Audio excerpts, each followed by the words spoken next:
काय म्हणतात?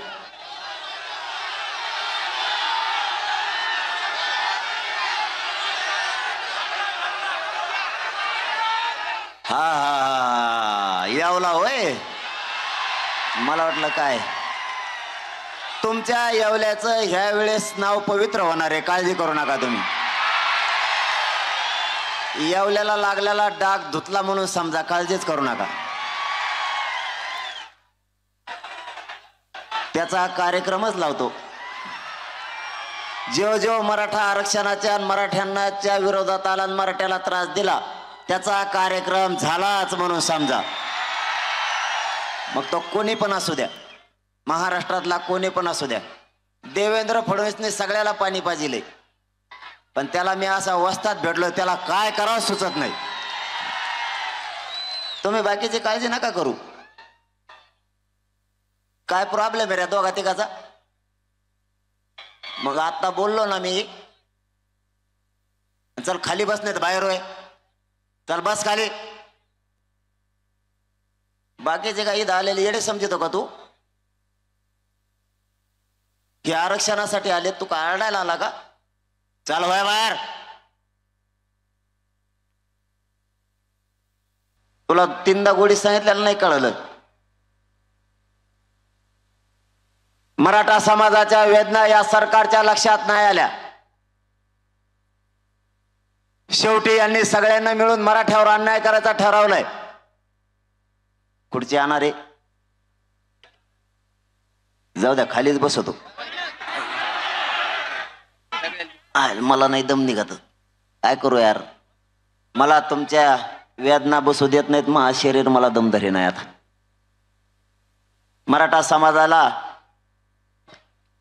मराठा समाजाच्या वेदना याच्यावर बसता येणार मला. मी उभाच राहतो, जाऊन जवळ जे होईन ते होईल. त्याच्यावर बसल्यावर जास्त चमक निघते. नको नको, त्याच्यावर बसल्यावर जास्त चमक निघायला लागली. अरे पुढं पुढं पडन ना मी, त्यांना पाडाय सोडून. गोड बोलून असंच मुंबईला नेलं तुम्ही मला. आता जाऊ मग जाऊन तिथं गेल्यावर बसले 17 मजल्यावर जाऊन. माघारी बी येणार लवकर. मुख्यमंत्री मला म्हणतात, कोणामुळं? तुला एकट्यालाच आहे ना, सगळ्या दोन्हीला यायला लागली. असं करू नको. येवल्यात ऐकू आहे ना, त्या टायमाला म्हणशील चिन्हच कळा ना, असं नको म्हणू. या बारीनं गेलाच पाहिजे ते. हो, त्याने लय त्रास दिलाय. आणि ते येवल्याचे लोक मला येऊन सांगत, तुम्ही जरी निवडून द्या म्हणले तरी आम्ही त्याला पाडीत असतो. इतके ते बी येऊन करतात. जाऊ द्या, मला वाटतं त्याला महत्व देऊ नये आपण. तसले मराठ्याच्या खिशात लय मोठे आहेत. याला लय किंमत दिली का ते जास्त येऊन करते. त्यामुळे त्याला किंमत देऊ नये आपण. आपला विषय मराठ्यांना ओबीसीतून आरक्षण मिळवून देण्याचा आहे. आणि यांचं म्हणणं आहे ते मिळू द्यायचं नाही. मायबाप मराठ्यानो, कुणबी आणि मराठा एक आहे, लक्षात असू द्या. कोणाचा बाप जरी आडवा आला ना, तरी मराठ्यांना ओबीसीतूनच आरक्षण मिळवून द्यायचं. कोणी पण आडवं येऊ दे. प्रत्येक जिल्ह्यात नोंदी सापडल्यात. याचा अर्थ मराठा हा ओबीसी आरक्षणात. पहिलं काम करायचंय, नाशिक जिल्ह्यातल्या गावागावातल्या मराठ्यांनी 29 तारखेला अंतरवाली लिहायचं. 29 तारखेला पाडायचे का उभा करायचे?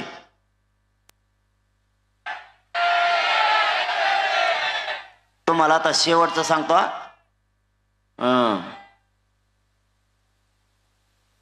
पुन्हा वळवळ नाही करायची. 29 तारखेला ही काय छगन भुजबळची सभा नाही कुणी बी मध्ये बोलायला. खिचडी त्याची इथं खिचडी चालत नाही.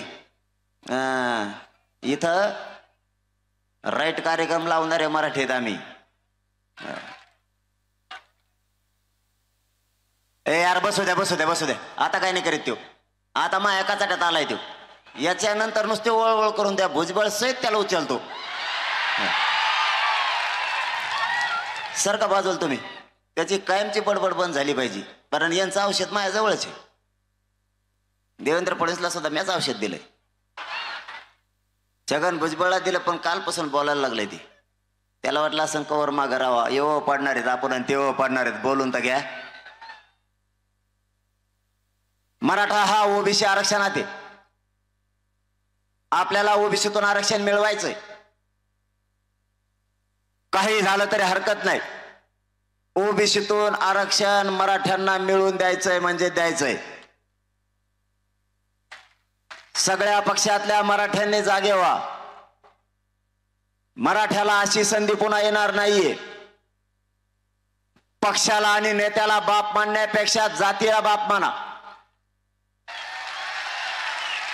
आपले लेकरं उघड्यावर पडतील याचा विचार मराठ्यांनी करा. ज्या पक्षाच्या नेत्याला तुम्ही मोठं केलं त्याचे लेकरं मोठे झाले, त्याच्या 20 पिढ्या त्याला संपणार नाही एवढी संपत्ती त्याच्याजवळ तुमच्या जीवावरती झाली. तुमच्या लेकराचा काय हा प्रश्न लक्षात असू द्या. निवडणुका आल्या की उगा भावनिक व्हायचं काम करू नका. कोणचा नेता असला किंवा कोणत्या पक्षाचा आमदार असला किंवा मंत्री असला, आपलं कोणीच नाही हे लक्षात ठेवा. पुन्हा बोंबलत बसू नका. आमचे लेकरं मोठे होत नाहीत, आमच्या लेकराला नोकऱ्या लागत नाहीत, आरक्षण मिळत नाही, आणि आरक्षण नसल्यामुळं आपले लोक आपले विद्यार्थी मोठे होत नाहीत, हे बोंबलत बसायचं बंद करा. वेळ आल्यावर बदला घ्यायचा शिका. वेळ आली की बदला घ्यायचं शिका. 42-45 वर्ष फसवलं, आता नाही. आता 2024ला सगळ्याचे टांगे पलटी करायचे. जर मराठ्यांना आरक्षण दिलं नाही तर 29 तारखेपर्यंत देतात का बघू. आज 13 तारीख आहे. शंभूराजे देसाई साहेबांचं माझं ज्यावेळेस बोलणं झालं होतं त्यावेळेस मीडियाच्या बांधवाच्या साक्षीनं झालं होतं. त्यांनी सांगितलं होतं की आम्ही 2 महिन्याचा वेळ मागितला होता, परंतु 1 महिन्याचा दिला. 13 जून ते 13 ऑगस्ट 2 महिने बरोबर झाले. कारण नंतर आपण पुन्हा त्यांना 1 महिन्याचा वेळ वाढून दिला, म्हणजे त्यांच्या म्हणण्याप्रमाणात 2 महिने दिले. मला तरी वाटतं आजपर्यंत त्यावरती कसली हालचाल झालेली नाही. याचाच अर्थ सरकारला आपल्याला आरक्षण द्यायचं नाही किंवा भाजपमधले लोक यांना आरक्षण देऊ देणार. नेमका काय डाव हे कोणी सांगायला तयार नाही. नेमका डाव काय कोणी सांगायला तयार नाही. पण नवीन डाव त्यांनी आता आणला. तुम्ही बैठकीला या, ते त्याला म्हणता या आणि हे याला म्हणता या. बोलिलं की हे बी जात नाहीत, नाही ते बी जात नाहीत. मरण आणलं आपलं. महाविकास आघाडी म्हणते आम्ही जात नाहीत. हो राव, खरंच तो मग सारखंच आहे. मी बी तराला लागल्यावर तसंच करीत असतो. कारण आपण काय मोजित नाहीत कोणाला. जातीपेक्षा आपल्यापाशी मोठं कोणीच नाही. हा, जात सगळ्यात मोठी. नेतेन फेतेन हे असले किती काय आले किती काय गेले, त्यांच्यात अंतरवाली पाठच झाली. आता त्यांना एखाद्या बारी इमानात याच्यात गाडीवर जाताना मध्ये रस्त्यात एखादा अंतरवाली नाव जरी दुसऱ्या गावात दिसलं तर ते म्हणतात इकडं कसं काय गाडी आली आपली. इतकं टेन्शन येतं त्यांना अंतरवालीच. अंतरवालीचा मॅपच बंद केलाय त्याने. आता तिकडं जायचं नाही म्हणतात. यांनी आपल्यावरती आरक्षण नाही देऊन घाव घालायचं ठरवले. बघा आता डाव यांची. प्रामाणिकपणानं नाशिकच्या जिल्ह्यातल्या सगळ्या मराठ्यांनी मला सांगा, आपण एसीबीसी आता 10% दिलेलं आरक्षण मागितलं होतं का? यांनी बळच दिलं. बरं दिलं तर दिलं, त्याची व्हॅलिडिटी दिली नाही. 3 राऊंड मध्येच व्हॅलिडिटी द्या म्हणतात. ती काय होत नाही. आता मी मागा लागलो म्हणून 6 महिने केलं. आपलं दुसरं म्हणणं होतं ज्यांच्याकडे कुणबी प्रमाणपत्र निघालेत त्यांना 6 महिन्याची व्हॅलिडिटी द्या. त्यांनी त्यांनाही नाही दिली वाढून. यांनी आपल्यावरती न टिकणारं 10% आरक्षण दिलं, न टिकणार, आणि ईडब्ल्यूएस आपलं घातलं. आणि ते पसरायला लागलेत काय, जरांगे पाटलांमुळं किंवा या मराठ्यांच्या आंदोलनामुळे ईडब्ल्यूएस आरक्षण गेलं. आम्ही घातलं का? आम्ही म्हणलं की ईडब्ल्यूएस रद्द करा. तुम्हाला 10% कोण देश सांगितलं? तुम्ही नाही तिथं येर खांदिता आणि परत म्हणता पाणी कसं काय लागलं नाही. खडकावर खांदल्यावर तुमच्या बापाला पाणी लागन का? तुम्हाला मागितलंच नाही, तुम्ही कसं काय देता?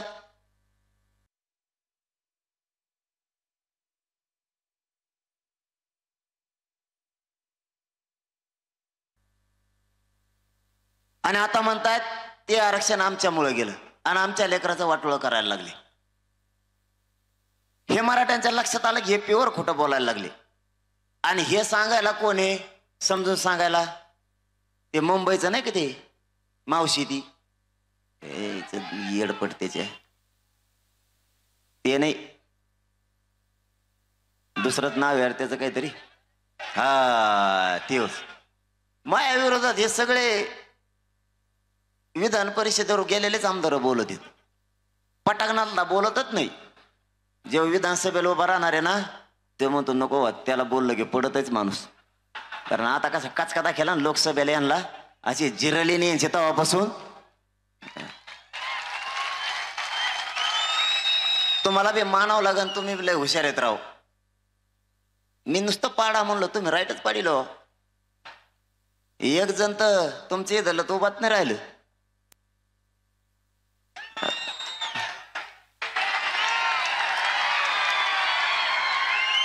ते नुसतं म्हणत होतं मीडियात, मला वरून शब्द दिला खालून दिला. काय दिला रे खालून वरून शब्द तुला? गप्पा आणताय कामान धामाचे. याला कोण आहे एवढा, कोणचा नेता लागून गेला हे वरून खालून शब्द द्यायला? तेव्हा म्हणतो नाही नाही, मला तिकडून ठरलं होतं लोकसभा द्यायचं, वरून ठरला. तुला वरून देत नाही कोणी, खालून देत नाही. तो असाच मर आता मराठ्याच्या विरोधात गेला ना, असाच कार्यक्रम लागत असतो. चांगल्या चांगल्याच्या धुऱ्यावर झाल्यात मराठ्याच्या नादी लागणारे. ज्याची कधी जागा पडत नाही ना, त्यांचा सुद्धा कार्यक्रम लावलाय मराठ्याने यावेळेस. त्यांचा सुद्धा.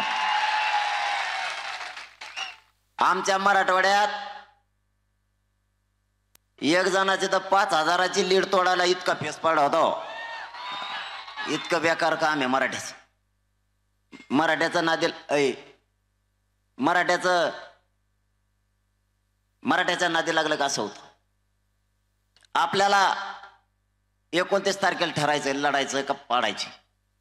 निर्णय कोणचा व्हाव द्या, इतक्या ताकदीनं काम करा ना. उभा करायचं ठरलं तरी मराठ्याची शान राहिली पाहिजे. मराठ्यांची इज्जत जाऊ देऊ नका. त्या उमेदवारात जात आणि मुलगा बघा, त्याचं तुमचं पटतंय का नाही हे बघायचंच नाही. त्याचं तुमचं पटत नसलं, जर उमेदवार दिला दनादन मतदान करायचं. त्याने काम नाही केलं की माझ्याकडे या तुम्ही, त्याला घोडेच लावतो मी. तुम्ही त्याची काळजीच करू नका.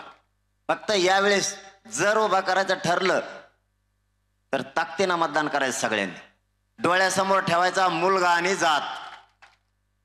कारण एवढ्या वेळेस मुलाच्या आणि जातीच्या नावावर लोक मध्ये जाऊ द्या. आतापर्यंत तुम्ही लोक पक्षाच्या नावावरती विधानसभेत पाठवले. आता एकदा मुलासाठी जातीसाठी मध्ये जाऊ द्या. 75 वर्षात एखाद्या वेळेस बदल होऊ द्या ना. आणि सगळ्या जाती धर्माच्या लोकांचं हेच म्हणणं आहे, शेतकऱ्यांचे प्रश्न सोडू शकतात तर आपलेच गरिबाचे पोरं, मुस्लिम दलितांचे, 12 बलुतेदारांचे, ओबीसीचे प्रश्न सोडू शकतात तर फक्त गरिबांचेच पोरं. आणि जर आता ही गोरगरिबाची सत्ता आली तर सगळ्या जातीच्या लोकांना वाटतं हे पोरग सगळ्याला न्याय देऊ शकतं. मुसलमान तर आपल्यापेक्षा जास्त तरायला लागलेत, आपल्यापेक्षा जास्त. मी जर पाडा म्हणलो ना, ते लगेच म्हणतात पाडू. मला भेटले ते म्हणले पटेल, म्हणलं पाडा. ते म्हणले पाडो, म्हणलं पाडो तर पाडो. इकडून सावधच आहेत बघा. ते ही अशी मजा येणार आहे तुम्हाला सांगतो. मुसलमान, मराठा, दलित, 12 बलुतेदार जर भिडेने एकदा शिटाचा कार्यक्रम झाला म्हणून समजा यांचा कार्यक्रम करायला काहीच लागत नाही. औ खाली आल्यावर बसा बसा उलशिक बसा. आता खाली आल्यावर घेऊ.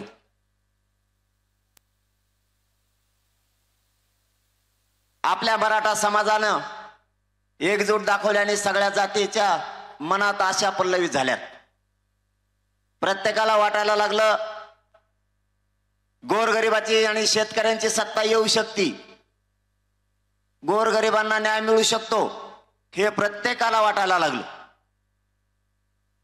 असा या राज्यात आता माणूस न राहिला नेता सोडून की गोरगरिबाची सत्ता येणार नाही असं म्हणणारा. माझी मराठा समाजाला हात जोडून विनंती की संधी आहे, जर आपल्याला आरक्षण दिलं नाही तर आपल्याला काही करून देणारं बनावं लागणार आहे. कारण आपण त्यांना 1 वर्षापासून आरक्षण मागतोय. देशात इतक्या ताकदीचं आंदोलन कधीच झालं नसेल. सलग 1 वर्ष झालं हे आंदोलन सुरू आहे सलग, आणि लाखांना लोक या आंदोलनात सहभागी आहेत. कारण जर आंदोलन उभा केलं तर कधी काळी संपू शकतं असे आंदोलन झालेले आहेत. परंतु इतक्या लाखांना आणि इतक्या ताकदीनं हे आंदोलन सुरू आहे की आजही ते आंदोलन संपलेलं नाहीये आणि ताकद मात्र तीच आहे. कुठेही जा, मराठी आजही लाखातच आहे. तरीही ते आपल्याला आरक्षण देत नाहीयेत. देवेंद्र फडणवीसांनी चुका केल्या, आरक्षण द्यायचं सोडून षडयंत्र सुरू केले आणि त्या षडयंत्रात मला उघडं पाडायचा प्रयत्न केला. मी काहीच चूक नाही केली. मी काय चूक केली? मी माझ्या समाजाला आरक्षण मागतोय. अरे तुमच्या समाजाला आरक्षण मिळालं त्यावेळेस मराठ्यांनी नाही विरोध केला. तुमचे लेकर आमच्या डोळ्या देखता मोठे झाले, आम्हाला काहीच वाईट नाही वाटलं. पण आज आमच्यावरती अशी परिस्थिती येऊन थांबली की आरक्षणाशिवाय आम्हाला पर्याय नाही.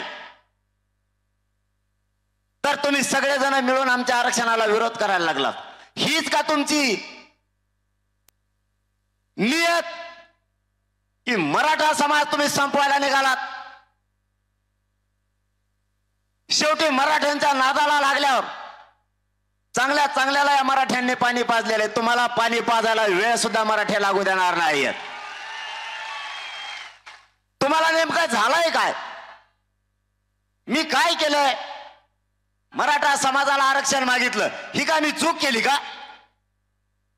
माझी काही चूक नसताना माझ्या विरोधात तुम्ही यासाठी उतरवली. आमची काही चूक नसताना आमच्या छाताडावरती तुम्ही गोळ्या घातल्या. आमची काही चूक नसताना आमच्या आया बहिणीच्या डोक्याच्या चिंदाड्या तुम्ही केल्या. रक्ताच्या थाळव्यात पडलेले आमचे लेकरं कोणा उचलायला सुद्धा त्यांना येत नव्हतं. असं आम्ही नेमकं केलं काय होतं? आरक्षण मागणं म्हणजे काय आमची चूक होती का? तुम्ही एवढ्यावर थांबले नाही तरी लाखो पोरांवरती या राज्यात केसेस केल्या.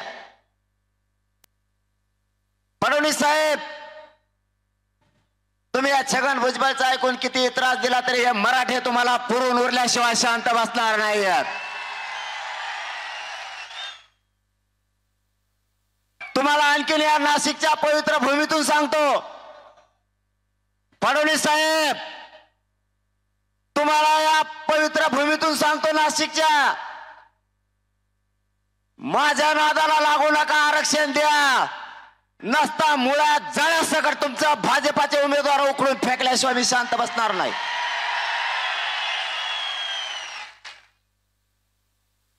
तुम्ही आमचे शत्रू नाही आहेत फडणवीस साहेब. आम्ही तुम्हाला विरोधक सुद्धा मानलेला नाही. जरा भाषा समजून घ्या. मला फक्त आरक्षणाशी देणं घेणं आहे. मला आणि माझ्या समाजाला राजकारणात नाही जायचं. पण तुम्ही आरक्षण नाही दिलं तर आमच्या पुढं पर्याय नाहीये. आम्हाला देणारं बनावं लागणार आहे आणि आरक्षण घ्यावं लागणार आहे. तुम्ही आमची भावना आणखीन तरी समजून घ्या. भांडणं लावू नका. भांडणं लावायचं एक बंद करा. तुम्हाला भांडणं लावायची लय सवय आहे. तुम्ही मराठ्यात भांडणं लावून दिले. त्या दरेकरच्या माध्यमातून अभियान सुरू केलं. अभियान ते षडयंत्र आणि सापळा आहे. तो काय काम करतोय? मराठ्याच्या संघटना फोडितोय तो दरेकर. आणि त्यांना माझ्या विरोधात सभा पत्रकार परिषद घ्यायला लावतो. तो परत समन्वयक फोडायला लागलाय आणि समन्वयकाच्या माध्यमातून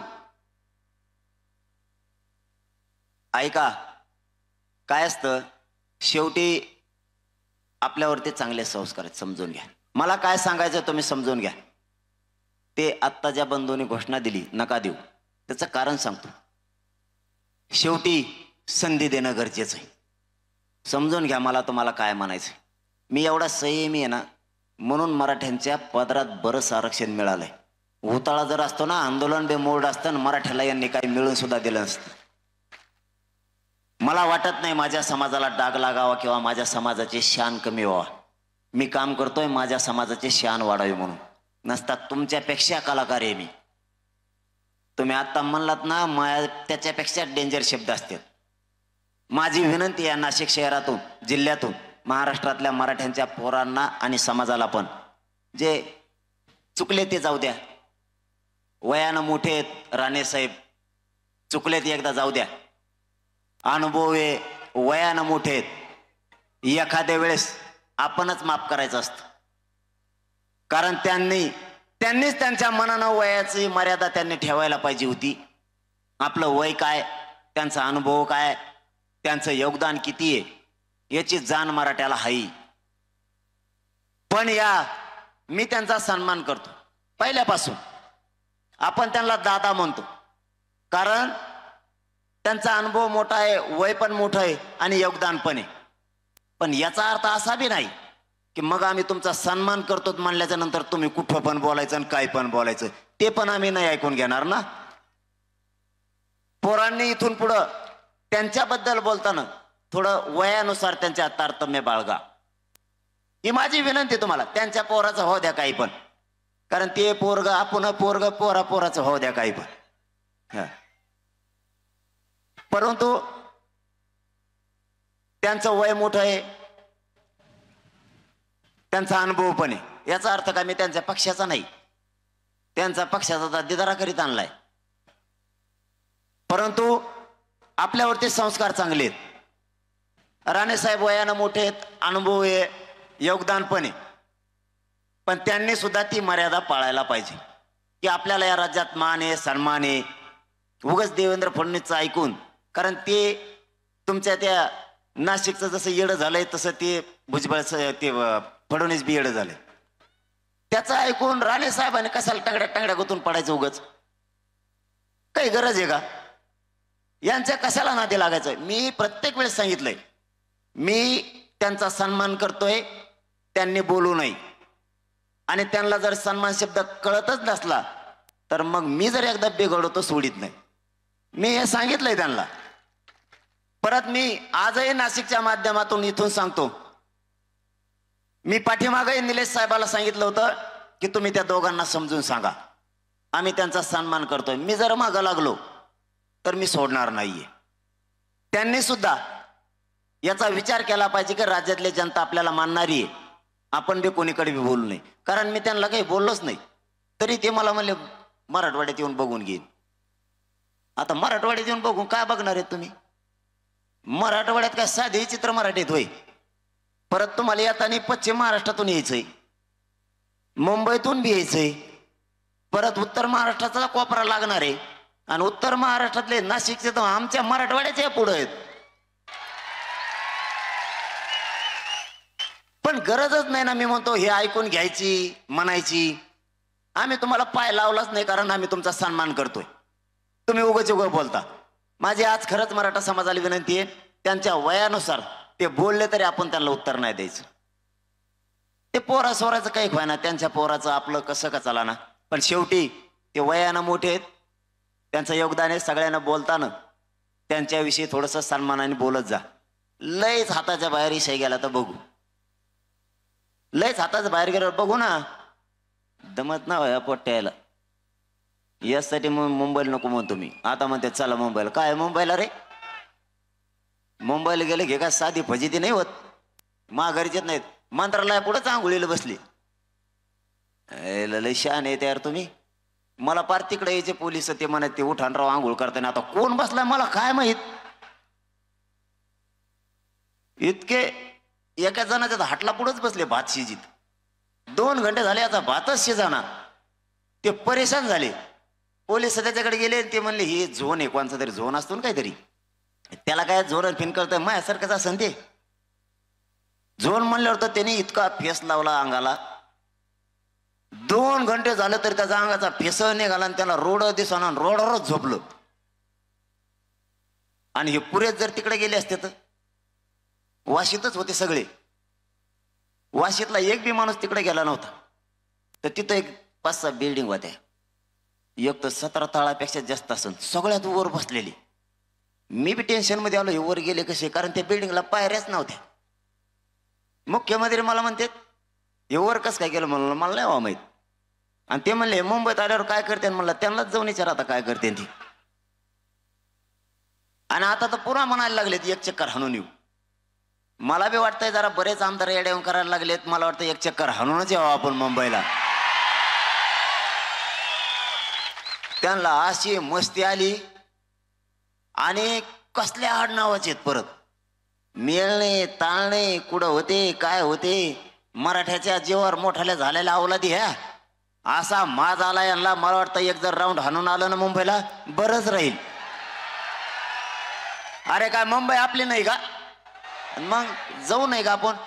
आता बोलणाऱ्या आमदाराचं घर कसं आहे काय आपण बघितलं पाहिजे बाबा. दार कसं आहे त्याचं, काय लावतोय, त्याच्या घराला फॅन कोणचा आहे आपल्याला आणायचा नाही, पण बघायचा आहे त्याच्या घरात काय काय आहे बाबा. फ्रीजचं पाणी पितो का गटारातलं पितोय, बघणं काम आहे ना शेवटी आपला आहे ना तो.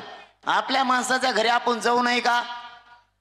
मग मुंबईत कोणचा आमदार बोललेला जरा वाटतं एकदा घर बघूनच यावं आपण कसे कसे आहेत. आणि सगळ्या मराठ्यांचंही म्हणणं आहे 2 कामं करायची. एक काम म्हणतात निवडणूक लढायची, आणि दुसरं म्हणतात एकदा मुंबईला चक्कर हाणून यायची. बघू काय करायचं ते. तुम्ही सगळे येतात का? नक्की खोटं बोलू नका बरं का. नाही तर तुम्ही राहायचं इकडं आणि मी जायचो एकटात. मला असं रेट येते पोलिस तिकडं. तुम्ही सगळे येतात ना. आम्हाला पोलिसांनी तुम्हाला सांगतो असं कुटिलेलं एकदा या देवेंद्र फडणवीसचं ऐकून. त्यांच्या हातातल्या दांडके मोडे तरी ते मागचं काळ हातात नाही राहत का, त्याने सुद्धा आणत होते. इतकं रेटचे आम्हाला ते दोन्ही हाताने. आणि सगळे हाणणारे जवळपास त्यातले 90% मराठे नव्हतेच. त्यांनी निवडून आणले होते वाटतं. हात नावं त्यांचे आडनावं, कारण ते पोरं खिशावर वाचायचे ना हाणतानी. त्याला म्हणजे एवढा राग होता मराठ्याचा. अधिकाऱ्याला राग असला पाहिजे का? जात असली पाहिजे का? नाही. आणि समजा आता तो देवेंद्र फडणवीसचं ऐकून हाणलं आणि कदाचित जर आमची सत्ता आली तर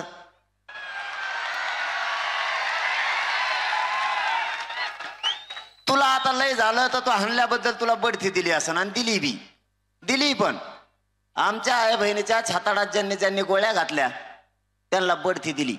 याला म्हणते देवेंद्र फडणवीस.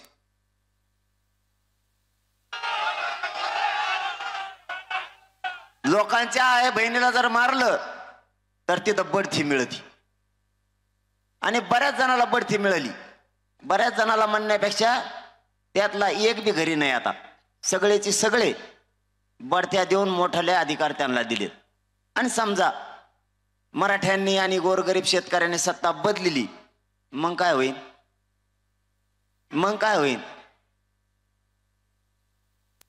तुम्हाला जातीवाद कशाला पाहिजे मला हे नाही कळत.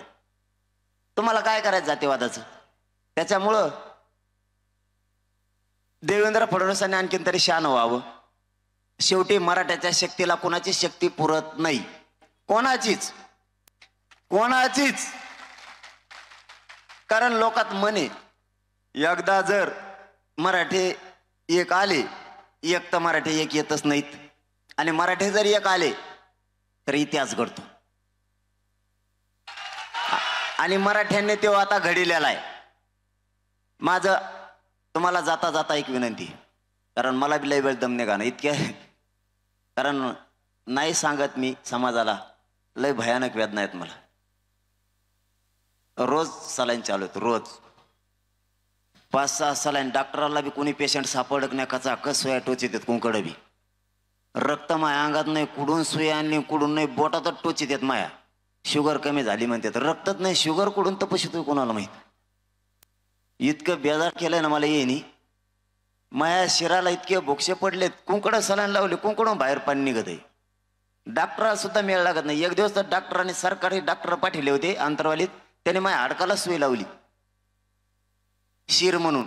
हात फुगल्यावर म्हणतो उकल का गणवा, शिरच सापडणार. मला इतका त्रास आहे ना या उपोषणाचा, पण समाजाच्या लेकराच्या डोळ्यातलं पाणी मला नाही बघू वाटत. इतके हाल आहेत लेकराचे आरक्षणापायी. एका टक्क्याहून अधिकारी बनल्याला हुकायला लागला. एका टक्क्यामुळं ॲडमिशन राहायला लागायला लागले. मराठ्यांच्या अधिकाऱ्यांना बढत्या सुद्धा मिळत नाहीत. कव्हा बघा मराठ्याचा अधिकारी त्याच खुर्चीवर आहे. ज्या दिवशी लागला होता ना शेवटच्या दिवसाभोत त्याच खुर्चीवर आहे. त्याच्या खुर्चीला काय फेविकॉल चिटकेलं का काय? आमच्या बढत्याच होत नाहीत. यांचे कपा कप पुढं जातात. यांच्या याला काय चाका बशिलेत का? यांच्या तवाच बढत्या होत्या ना, आमच्या यांना तुमचे लय हुशार येतं ना, आमचे काय कॉफ्या देऊन पास झाले का? आमच्या बढत्या कसं काय होत नाहीत? आम्हाला केंद्रीय कॉलेज नाही, आमचे सगळे हालच. उच्च शिक्षण आम्हाला नाही. काय पाप केलं आम्ही? आम्हाला आरक्षण नाही. माझी तुम्हाला जाताना एक विनंती, एकजूट नाही फुटू द्यायची बरं का. आपलं कोणी नाही. मला तुमच्याशी खूप बोलायचं होतं, पण माझे शब्द आता कमी कमी व्हायला लागलेत फुटायला. कारण जशा जशा चमका निघतात तसा तसा त्रास व्हायला लागलाय.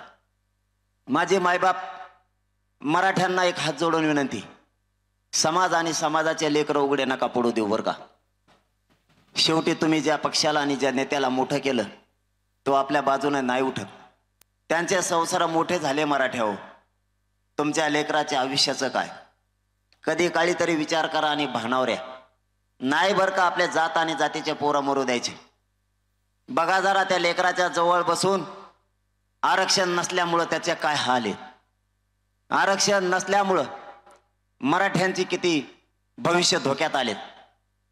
तुम्हाला माझे तळतळीनं हात जोडून विनंती आहे, या राजकीय लोकांना मोठं करण्यापेक्षा आपल्या लेकराला मोठं करायचं शिका. पक्षाचे झेंडे उचलण्यापेक्षा आणि पक्षाला मोठं करण्यापेक्षा किंवा त्या नेत्याला मोठं करण्यापेक्षा आपल्या लेकराला मोठं करा. आपली शान वाढल, आपला मराठ्यांची शक्ती वाढल. आणि माझा मराठाकडं एकच म्हणणं आहे, मी जरी मरणाचा घटका मोजत असलो तरी तुमची शक्ती आणि बळ वाढवल्याशिवाय मनोज जरांगे एक इंच सुद्धा मागे सरकणार नाहीये. मी यांना फुटत नाही आणि मॅनेज पण होत नाही, तुम्ही काळजी करू नका. कारण माझा समाज माझ्यासाठी मोठा आहे. फक्त मराठी पक्षाच्या बाजूने ओढू नका. तुम्ही जर पक्षाच्या बाजूने ओढलं तर तुमच्या लेकराचा तुमच्या हाताने तुम्ही वाटोळं केलं म्हणून समजा. काहीही होऊ द्या, आपल्याला आरक्षण ओबीसीतून मिळवायचं. आणि देवेंद्र फडणवीसला आणि या छगन भुजबळला दंगली घडवायच्यात राज्यात. दंगली होऊ द्यायच्या नाही. त्या राज्यात शांतता राहिली पाहिजे, कायदा सुव्यवस्था बिघडली नाही पाहिजे. जबाबदारी मराठ्यांच्या खांद्यावर हे लक्षात असू द्या. यांना काहीतरी कुरापती काढून दंगली घडवायच्यात, कारण तसं यांचं षडयंत्र आहे. ते षडयंत्र आपल्याला हाणून पाडायचं. यांनी किती डाव टाकले तरी ते त्यांचे यशस्वी होऊ द्यायचे नाहीत. खेड्यापाड्यातल्या ओबीसींचा आणि मराठ्यांचा एक जीव आहे. नेते विरोधात गेले म्हणजे समाज विरोधात गेला नाही. आजही मराठा समाजाचं ओबीसी समाजाशिवाय धकत नाही आणि ओबीसी समाजाचं ही मराठ्यांशिवाय धकत नाही. आम्हाला दोघांनाही एकमेकाच्या मदतीची आवश्यकता आहे. काय झालं? मला वाटलं आरक्षण आणलं का ग? मला वाटलं छगन भुजबळच आला. ते असाच येतो बघा, खालून याच्या बाजा खालून त्याच्या बाजा खाली निघन, त्याच्या बाजा खालून याच्या बाजा खाली निघन. त्याला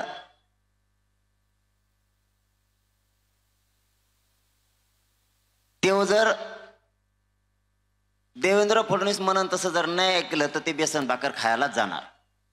त्याला ऐकणं नाही तर देवेंद्र फडणवीस स्वतः त्याला उचलून मध्ये टाकणार आहे.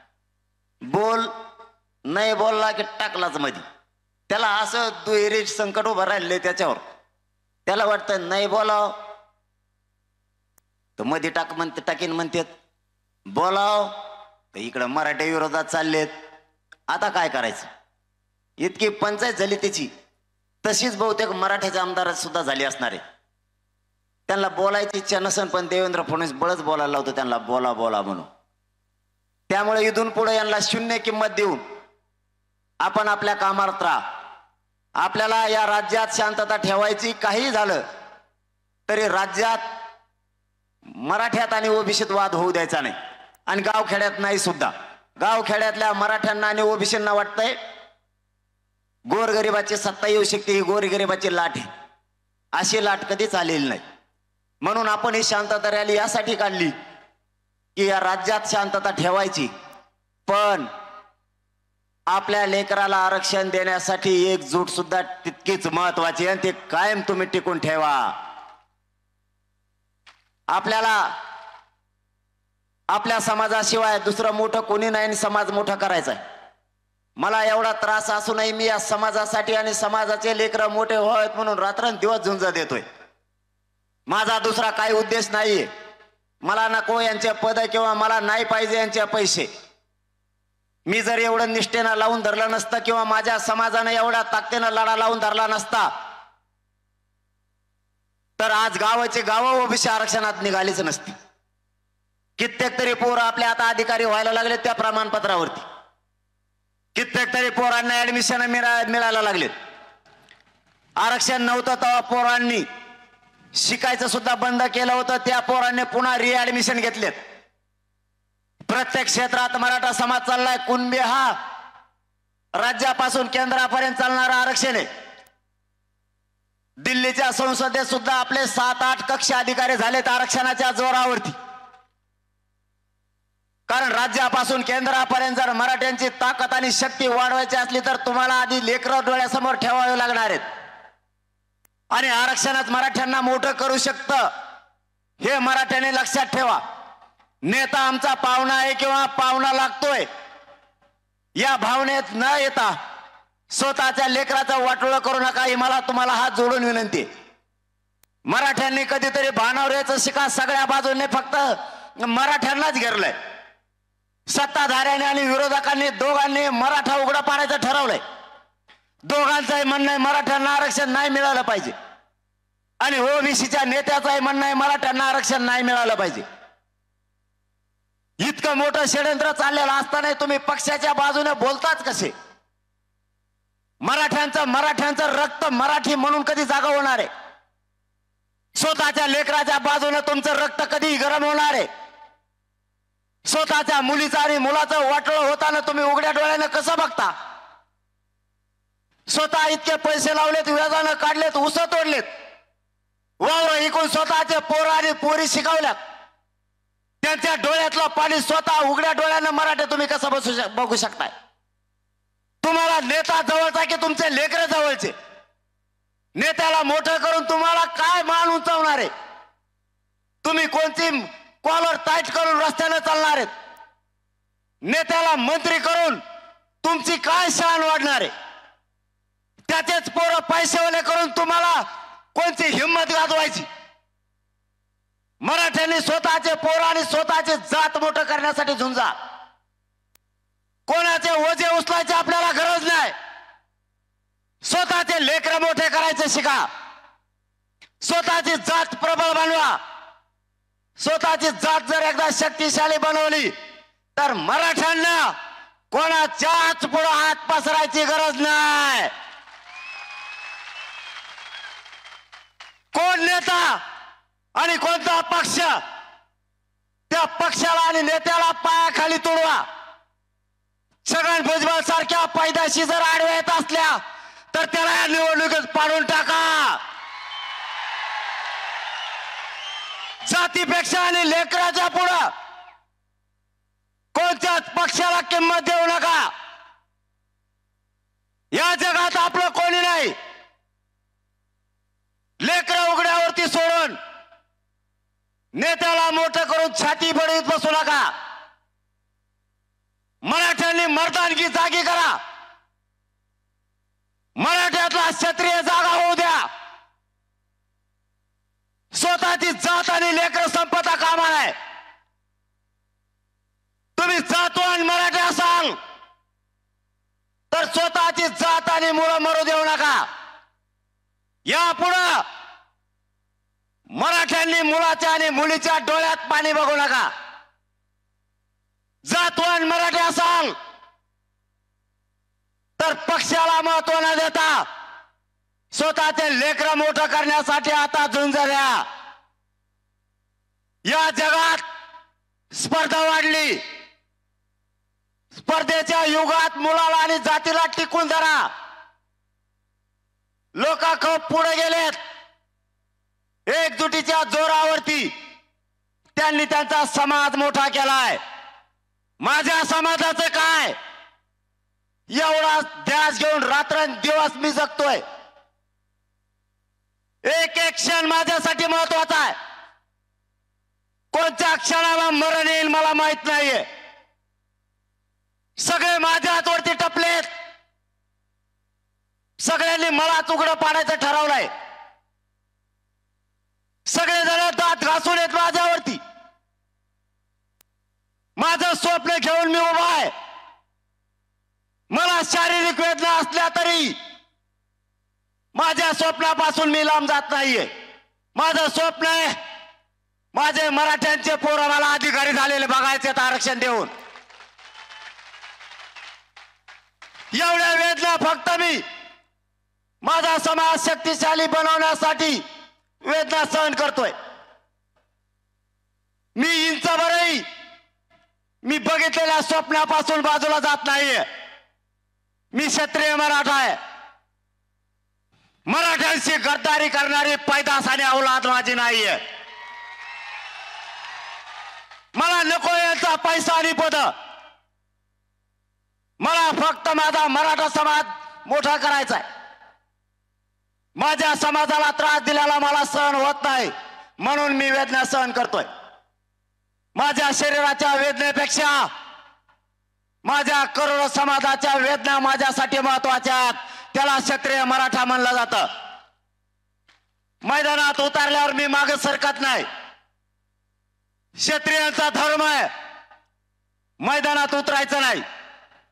आणि जर मैदानात उतरला तर विजयाचा टिळा लावूनच घरी यायचं किंवा मरूनच वापस यायचं. माई बापाओ, जात मोठी करायची. सत्ताधारी असो नाही तर विरोधक असो यांना महत्व देत बसू नका आणि यांच्या दबावात सुद्धा येऊ नका. एकजुटीने राहा. एकजूट वाढवा. पक्ष करत बसू नका. हे 5 वर्षातून एकदा येत आहे. हे मोठं होतील. पण जर तुम्ही पक्षाच्या मागे पळाला तर पुढच्या पिढ्या मराठ्यांच्या तुम्हाला माफ करणार नाहीत. तुमचा नातू तुम्हाला विचारणार आहे आमच्या आरक्षणासाठी भविष्यासाठी का लढला नाहीत. कोणाची तरी बहीण विचारणार आहे. कोणाचा तरी भाऊ विचारणार आहे आमच्यासाठी का लढला नाहीत. आता तरी मराठ्यांनी भान ठेवा आणि भानावर या. मी शेवटी जाता जाता पुन्हा विनंती करतो एकजूट असू द्या. महाराष्ट्र जागा करा आणि सगळ्यांनी जाऊ द्या गाडीत न्या त्यांना. अँब्युलन्स आहे का? चक्कर आली वाटतं त्यांना. हाय बोलत येते. जाऊ द्या गाडीत जाऊ द्या रे. अँब्युलन्स मध्ये जाऊ द्या. अँब्युलन्स कुठं आहे? हा इथं जवळच लागलं सुईला. येऊ द्या इकडं. डॉक्टर आहेत आमच्याकडे लय मोठे. मला तपासायला ठेवलेत ना माहिती. देवेंद्र फडणवीस तर का डॉक्टर द्या ना आम्हाला.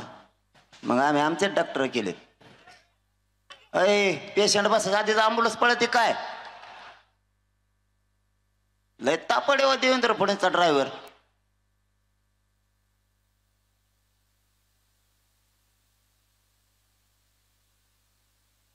का छगन भुजबळचा ड्रायव्हर आहे?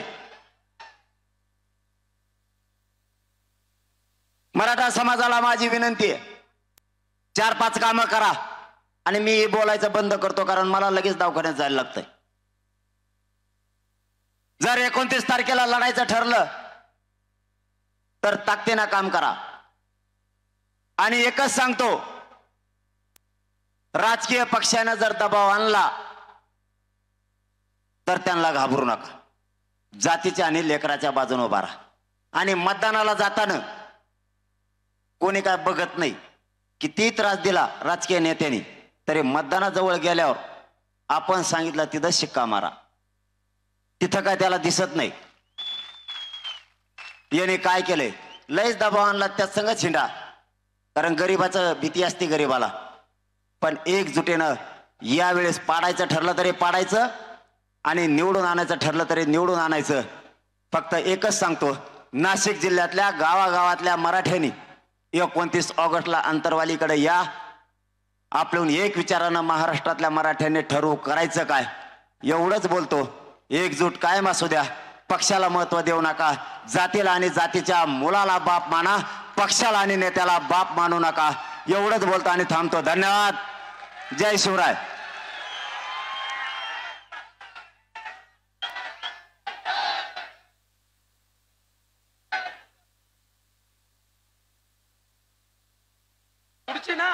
हा नाही, पुढच्या टप्प्यात घेऊ आपण.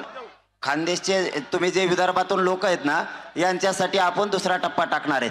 मी आता आंतरवालीकडे लगेच निघणार आहे, कारण मला हॉस्पिटलला ॲडमिट व्हायला लागतंय. तुम्ही 14 तारखेला किंवा 15 तारखेला या. आणि एक सांगायचं राहिलं, मीडियाच्या बांधवाच्या माध्यमातून सांगतो की उद्या 14 तारखेपासून ते 20 ऑगस्टपर्यंत, 14 ऑगस्ट ते 20 ऑगस्टपर्यंत राज्यातल्या सगळ्या मतदारसंघातल्या बांधवांनी आंतरवालीकडे आपण आपला डाटा घेऊन यायचंय. 14 पासून त्याची सुरुवात 20 तारखेपर्यंत केली जाणार आहे. आणि आपण 29 तारखेला आंतरवालीकडे सगळ्यांनी यायचंय हे सांगतो. कारण मला आता आंतरवालीकडे निघणं अत्यंत गरजेचं आहे, कारण माझी तब्येत जास्त मला त्रास द्यायली. तुम्ही सगळ्यांनी ताकद दिली, ताकदीनं जमलात, त्याबद्दल नाशिकच्या आणि जिल्ह्यातल्या मराठ्यांच्या चरणी मनापासून नतमस्तक होतो. अशीच मायबापावर एकजूट असू द्या. तुमची शान वाढवल्याशिवाय मी गप्प बसणार नाही. तुम्हाला मान खाली घालून जगावं लागल असं एकही पाऊल मी कधीच उचलणार नाही. हे शब्द देतो आणि थांबतो. धन्यवाद. जय शिवराय. एबीपी माझा, उघडा डोळे बघा नीट.